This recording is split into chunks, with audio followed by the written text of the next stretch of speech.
ঠাকুর মা স্বামীজির শ্রীচরণে ভক্তিপূর্ণ প্রণাম জানিয়ে আজকের নিবেদন দেবী সারদামণি স্বামী নির্লেপানন্দ। মার এক আত্মীয় ছেলেকে এবং আমাকে ললিতবাবু বাগবাজারস্থ বসুপাড়া লেনের বাসাবাড়িতে একদিন দিবাভোজে আমন্ত্রণ দেন। ললিতবাবু পূর্বে প্রমোদের স্রোতে ভেসে গিয়ে প্রায় বানচাল হয়েই যেতেন। মা তাকে অনন্ত অপার দয়ায় রামকৃষ্ণ তীরস্থ করেন। তিনি 8-9টি সন্তানের জনক। সব কয়টিকে একে একে জম করে অর্পণ করে একরকম বেহেড হওয়ার উপক্রম। মাকে পাওয়ার সঙ্গে সঙ্গেই দম্পতি কুল পান। ললিতপত্নীর দাসী নাম। মার দাসী হয়ে সার্থক। জ্বরের আগার জয়রামবাটিতে দাতব্য ডাক্তারখানা স্থাপনের জন্য শোকগ্রস্ত ভগ্নতনুমন ললিত আবার মনকে মার পায়ে জোড়া লাগিয়ে অশেষ শ্রম করতে শুরু করলেন। অন্য মানুষ হলেন, ভক্ত মানুষ হলেন। মার প্রতি ললিতের টান আঁকড়ে পাওয়া যেত না। মার স্নেহসিন্ধু তাকে দেখলে উতলে উঠত। এটি আমাদের স্বচক্ষে দেখা। ললিত তার একটি জীবন কথা কতবারই না আমাদের প্রচুর গর্ব ভরে বলেছেন। উদ্বোধন বাড়ি হওয়ার বহু আগে আমার শাঁখারিটোলার ভাড়া বাড়িতে গিয়ে মা তার নিজের অয়েল ছবিটিতে আমার কথায় নিজে ফুলচন্দন দিয়ে পুজো করে আমাকে দীক্ষা দেন। মায়ের ওই ছবি 1923 সালে মার জন্মস্থানে শ্রীমন্দিরে বিগ্রহরূপে শরৎ মহারাজ প্রতিষ্ঠা করেন। বোসপাড়ায় ললিতবাবুর বাড়িতে তখন কেউ নেই। গৃহিণীও প্রচণ্ড পর্দা। কর্তা না থাকলে আর কে সাড়া দেবে? জানি সংসারীর সংসার। গদাধরের ইচ্ছায় সেই একগাদা ছেলের দফা তো গয়া। ঠিকেজি কাজ সেরে পিটটান। আমাদের আহ্বান করে ললিতবাবু দোকানে দই মিষ্টি কিনতে বেরিয়েছেন। সারা আর কে বা দেবে? আমার সঙ্গীর মেজাজ সে আমলে অত্যন্ত রুক্ষ, ভূততন্ত্র সম্বদ্ধ। দাপট দেখে কে 2-4 বার ডাক দিয়ে ও সদরের কড়া নেড়ে যখন গৃহস্বামী সাড়া মিলল না, যত বলি আরে আর খানিকটা দেখুন, বাজারে হয়তো বেরিয়েছে কাছে। শোনে কে? বাবু বড় গরম। মিলিটারি মানুষ আমাকে হাত ধরে টেনে উদ্বোধনে চলে এলো। বেলা পড়ে গেছে। আমাকে খেতে দিল না, নিজেও খেলো না। এক কথা বারবার। ললিতদার অন্যায়, বাসা ছেড়ে বাইরে যাওয়া। আমরা গণ্যমান্য অতিথি। ইতিমধ্যে ললিত বাসায় ফিরেছেন। শুনলেন সদরে আওয়াজ ও হাঁকাহাঁকি অন্তে অতিথিরা ফিরে গেছে। তখনই ছুটে এসে একেবারে সরাসরি সুপ্রিম কোর্ট মার কাছে ব্যাপারটা পেশ করলেন। মা, তুমি এদের আচ্ছা করে বকুনি দাও তো। এদের মহা স্পর্ধা, মহা অন্যায়। বেয়ারা ছেলে সব। কাঠফাটা রোদ্দুর, গ্রীষ্মকাল। ললিত কেঁদে ফেলেছিলেন।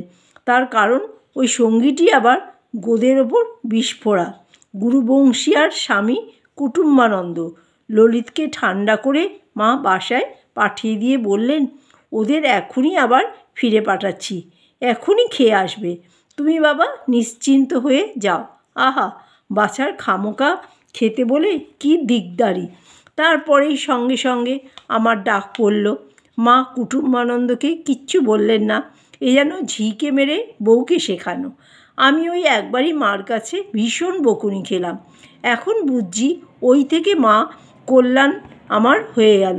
ওই কটা কথার মাধ্যমে চরিত্রের কাঠামোয় দুষ্ট স্রোতের বিরুদ্ধে সাঁতার দেওয়ার শক্তিময়ী তৎক্ষণাৎ দিয়ে দিলেন। এত দয়া তখন কি বুঝি? ঠাকুরঘর বা তার নিজের ঘরের রাস্তার দিকে বারান্দায় আমাকে আলাদা ডেকে নিয়ে গিয়ে তীব্র তিরস্কার। এই কি তোমার লেখাপড়া শেখা? তুমি কলেজে পড়ো। কলেজে পড়ে তুমি জোর করে খানিকটা ললিত বাড়ি না আসা পর্যন্ত অপেক্ষা করতে পারলে নি? কি তোমার এ সময়ে তাড়াহুড়ো? সেদিন রবিবার, ছুটির দিন।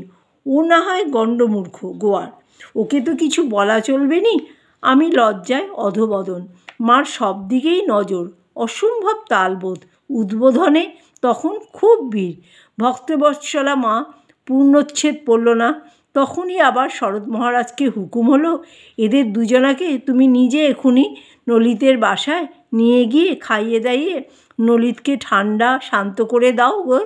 মনে ক্ষুণ্ণ ক্ষুব্ধ দেহে ক্ষীণ ললিতকে চক্রবৃদ্ধি হারে সুদে আসলে প্রচুরভাবে বিপুল খুশি করার আয়োজন।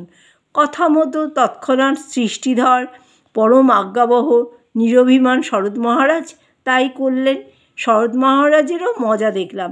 কুটুম্ব ছোকরাকে সামনে রেখে আমাকেই ভৎসনা। গীতার নজির বললেন, সঙ্গ থেকে যা কিছু কুপ্রবৃত্তি সঞ্জাত তার থেকে ক্রোধমোহের উদ্ভব, তারপর একে একে ধাপে ধাপে নেমে যাবে স্মৃতিবিভ্রম, বুদ্ধিনাশ, পরিণামে প্রণশ্যতি। মুখটি বুঝে ললিতবাবুর কাছে ক্ষমা চেয়ে নেমন্তন্ন গিলে ফিরতে হলো মার বাড়ি। সঙ্গদোষে বিনা প্রয়োজনে পাহাড় পর্বতকে নিয়ে সামান্য ব্যাপারে বৃথা নাড়াচাড়া। সঙ্গীটি আমাপেক্ষা বয়োধিক, ললিত শেষমেশ আহ্লাদে আটখানা। আমি কি হ্যানলা ফ্যানলা ভক্ত?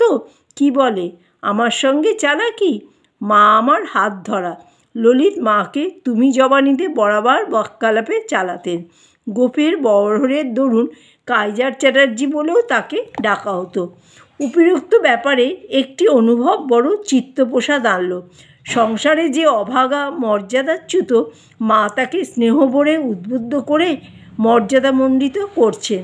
যতই অন্যের চোখে সে ছেলে অখেদ্যে অবধ্যে অনাথ, মা চাইতেন বহু বহু ক্ষেত্রে দেখেছি যেন আমরা সর্বদা বিচারশীল হই। যেখানে যাবে চারধার দেখে শুনে কাজ করবে, কর্তব্য অকর্তব্য বুঝে চলবে, বোকা হওয়া চলবে না, বুদ্ধিমান দৃঢ় হতে হবে, উদ্ভ্রান্ত সাথীকে শক্ত করে সৎপথে চালিত করতে হবে। তবেই মার ছেলে।